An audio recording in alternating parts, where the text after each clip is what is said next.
चिरां जिल्लानि सिङाव बेबायदि मोननै मिटिं जाबाय आरो बे मोननै मिटिंआव मोनसेया जाबाय बिजिनियाव आरो बेवहायबो बिनिफ्राय बांसिन हाजार मानसिफोर ज' जानानै दिनै बड'लेण्ड दाबिनि सानखौ गोसोखांदों बिदिनो गसाइगाव आसामनि गासैबो जिल्लायावनो दिनैनि सानखौ मोनसे जारिमिनारि सान हिसाबै गोसोखांनानै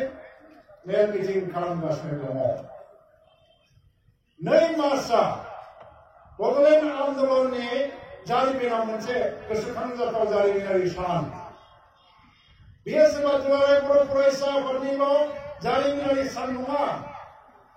एबा सोरबा उपेन्द्रनाथ ब्रह्म सानसुमा कंग्रेस बैसुमतियारि प्रमद बर' एबा सोरबा खावग्रा ब्रह्मनिल' गोनांथि गोनां मोनसे जारिमिनारि सान नङा बे गासै बर' माहारिनिनो सान मानो होननानै बुङोबा 1967 मायथाइयाव पिटिसिए जोनोम जानानै उदय आसननि दाबि सिखांबोदोंमोनब्लाबो जोङो प्रेक्टिकेलि कुनु आन्दोलन खालामबोनाय जायाखैमोन नाथाय 1987 मायथाइयाव उपेन्द्रनाथ ब्रह्मआ दा जोंनि बड'फाया एबसुनि आफादगिरि जानानै बे सोमावसारनायखौ प्रेक्टिकेलि जागायदों आरो बे समनिफ्राय लानानै दिनैसिमबो बे सोमावसारनाया जागासिनो दङ दिनै 1993 सनाव बर' सुक्ति जालांदोंमोन बिएसि जोनोम जादों सानसुमा कंग्रेस बैसुमतियारिया बिएसि सुक्तियाव सहि होदोंमोन आरो बिएसि सिटबो जादोंमोन 6 मासनि थाखाय बिनि उनाव प्रेम सिंह ब्रह्मआ बिएसि सिट जादों नाथाय 1996 सनावनो जुलाइ मासनि उनावहाय आलादा रायजो बड'लेण्डनि सोमावसारनायखौ दुलाराय बर' फरायसा आफादा थिखांफिननो गोनां जादोंमोन मानो होननानै बुङोबा बिएसि सुक्ति खालामखांनायनि उनाव जाय बिएससिखौ दादों बेवहाय सिमा गैयामोन सरकारा सिमा होनानै होनो हायाखै सिमा होदोंमोनब्लाबो भारत भुटान सीमानि 10 किल'मिटार एरियाखौ जोंनो होआ आरो बेखौ नङाबा जों मानिया जायनि थाखाय बिएसि सुक्तिखौ जोङो नाकच खालामनानै गोदान आन्दोलन गोदान दाबि थिखांफिननो गोनां जादोंमोन सोमला बसुमतारिनि दिनाव बिनि उननिफ्राय आलादा बड'लेण्डनि सोमावसारनाय मोनसे गोदान फारि जोनोम जादों बिएलटि जोनोम जादों 2003 सनाव आरो बिएलटिआ मोनसे सुक्ति खालामदों बिटिसि जोनोम जादों बिएससिआ जोनोम जादोंमोनब्लाबो मानि थाखाय जोनोम जायाब्ला बड'लेण्ड आन्दोलननि सोमावसारनायनि थाखायनो बिएससिआ जोनोम जादोंमोन आरो बिटिसिआ जोनोम जादोंब्ला मानि थाखाय जोनोम जाया बिएलटिआ हारसिङै सुक्ति खालामनानै आन्दोलन खालामनानै बिटिसिखौ दायाखै हाग्रामाया दिनै बुङो बिटिसि दानायाव लायनो एबसुआ जेबो मदद होआखै नाथाय एबसुनि मदद गैयामोनब्ला बिटिसि सुक्तियाबो जानाय नङामोन बेयाव सहि होयैनि बिटिसिआव सहि होयैनि मोननै मोनथाम जाहोन दङ एबसुआ बेनि थाखायनो सहि होनाय जायाखै डाइरेक्टलि नाथाय दुलाराय बर' फरायसा आफादा भारत सरकारनो लिरनानै होदों जे बिटिसि सुक्तिया बिएलटिजों जि सुक्ति खालामदों बेवहाय जोंहाबो मदद दं नाथाय जोंनि मुल दाबिया जिहेतु आलादा रायजो बड'लेण्ड जों बिनि साखरखारि जानाय नङा नाथाय जोंहाबो मदद दङ बै समाव बाङालि संगठन मारवाड़ी संगठन बिहारी संगठन नेपाली संगठन राजबंशी संगठन गासैबो अन्यान्य जातिनि संगठनफ्रा जोंहाबो मदद दं होननानै लिरनानै होदों भारत सरकारनो बिनि थाखायनो सुक्तिया जादों बे गुबुन गुबुन हारिनि आफादफोरनिफ्राय मदद लानायखौ एबसुआसो मावनानै होदों गासैबो आफादखौ एबसुआ लानानै थांदों भारत सरकारनि खाथियाव बिएलटिआ लानानै थाङाखैमोन दा हाग्रामाया बुंथिंबायो एबसुआ जेबो अबदान गैयालायनो बे थगायगासिनो दं खारन दिनैबो आङो गोसो जायोबा फट' देखायनो हायो जाय दिनखालि बिएनटि सुक्ति जादोंमोन भारतनि हम मिनिस्ट्रिनि अफिसाव मोनसे रुमाव बे समाव बै समनि एबसुनि आफादगिरि रबिराम नार्जारियाबो दंमोन आंबो दंमोन आरो बै समनि गुबुन गुबुन आफादफोरनि जे कोअर्डिनेशन कमिटि सिसिबिएमनि दैदेनगिरिफ्रा दंजोबोमोन बेखौ मानो थगायदों बेलाय सुक्ति जाग्रोमोना जेब्लानाखि जोंनि ओनसोलाव गिदिंफैनानै रायजोफोरनि सिगाङाव स्पिच होयो होमबा बे एबसुनि नेताफोरखौ सिगाङाव बसाय बसाय जों गोजायै सुक्ति खालामनो हानाय नङामोन एबसुनि बर' थुनलाइ आफादनि इउजि ब्रह्म आं रायजोसभानि एमपि बिसोर नङामोनबा सुक्ति जानाय नङामोन होननानैबो जोंखौ बाख्नायबोदों बिनि रेकर्डआबो जोंनाव दङ जों मदद होदों बेनो 5 बोसोर 6 बोसोर हाथियारनि आन्दोलन खालामनानै बिसोर आरो आन्दोलन खालामनो हालिया भारत सरकारजों नांनो हालिया जोंनो सुक्ति नांसिगौ होननानै जेला आल'सनायाव फैयो दे होनबा जोंनो मदद होदों दिनै एनडिएफबिआ सिजफायार खालामनानै फैदों बे एखे प्रिन्सिपलजोंनो एखे नीतिजोंनो दुलाराय बर' फरायसा आफादा आगोलाव बुथारलायदोंमोन गावथारलायदोंमोनब्लाबो दिनै जिहेतु मोनसे एबसुआ मदद होनांगौनि मोनसे सम फैबायबा जों मदद होनांगौ होननानै थांखि लानानैनो दिनैहाय एनडिएफबिनि शान्ति आल'सनाखौ जाफुंहोनो थाखाय मदद होगासिनो दं खारन एबसुआ माहारिनि बिबानखौसो रुजुनदों आफादखौ खालामाखै जाथियाव जेब्लानो एबसुनि मदद नांगौ जायो एबसुआ मदद होनो ओंखारो बेखौ जों नाया मालाबा जों शत्रुमोन मालाबा जों बुथारलायदोंमोन मालाबा जों नांलायदोंमोन जातिनि स्वार्थआव जि बिबानखौ रुजुननांगौ एबसुआ रुजुनबोगासिनो दं आं बेखौ जायफोर नङा होननानै बुंगोन बेयो जातिखौ थगायनाय जागोन बे खुगाजों नङा होननो हागौ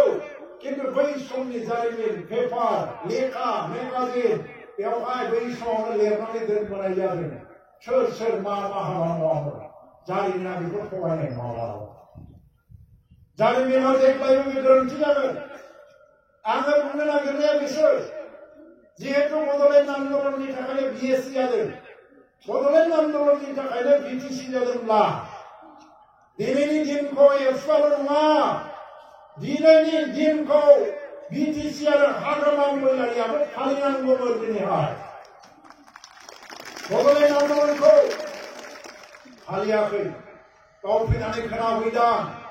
नोंथांमोननि मन्थ्रियालायनो खाथि खाथि माबा खुन्दुं रानगासिनो दं जाहैबाय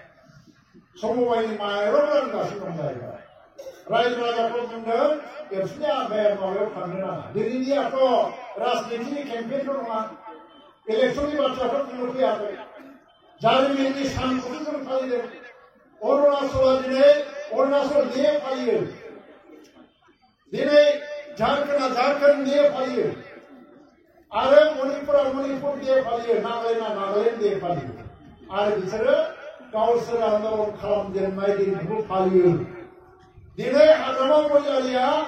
एबसुजों लोगो नाङाब्लाबो गाव हारसिङैनो बिटिसि अफिसाव बड'लेण्ड डेखौ फालिनो गोनांथि दङमोन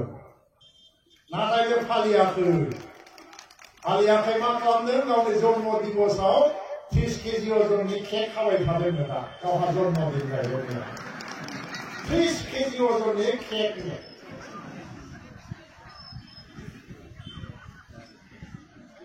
बेरगावआव फालिदों मा खालामनाय जादों बेलाय जारिमिनखौ अपमान खालामनाय जायाखै नामा दा ओंखायनो दाबो सम दं बिथांमोना बे दिनखौ लानानै खमसे खम गिदिर प्रग्राम खालामाबाबो पार्टी अफिसाव थानानै बे दिनखौ गोसोखांनायसाय प्रनिन सुम्फ्रामारिमोनखौ गोसोखांनायसाय सुजित नार्जारिमोनखौ गोसोखांनायसाय आरो गावसोरनि गेजेरनिफ्रायनो सोरबा अन्थाइगोरा बसुमतारीमोन थैलांबाय बालिराम बर' थैलांबाय सोरला थैलांबाय बिसोर मानो थैखो दिनैनि दिनाव बिथांमोननि मुङाव बिबार बारसे बावनायफ्रा अबसर दङ नामा गैया नाथाय दुलाराय बर' फरायसा आफादा मोनजायाखै मोनलोङाखै थेवबो दिनै मावगासिनो दं जातिनि दायित्व खालामगासिनो दं एमए पास जानानै 25-26 बोसोरनि गथ'फ्रा साख्रि नागिरनांगौ नाथाय जातिनि आफानाव दिनै साख्रि नागिरालासिनो बिसोरो आन्दलनाव ओंखारनानै मा खालामो साख्रि लानाय बैसो बारग'लाङो 35-40 बोसोर जाबासो बिसोरो एबसुनि बिबाननिफ्राय बा आन्दलननि बिबाननिफ्राय एंगारो बे समावलागै साख्रि लानायनि बैसो गैया फारसेथिं न'आवबो न' बानायनो हायाखै बिमा बिफायाबो गरिब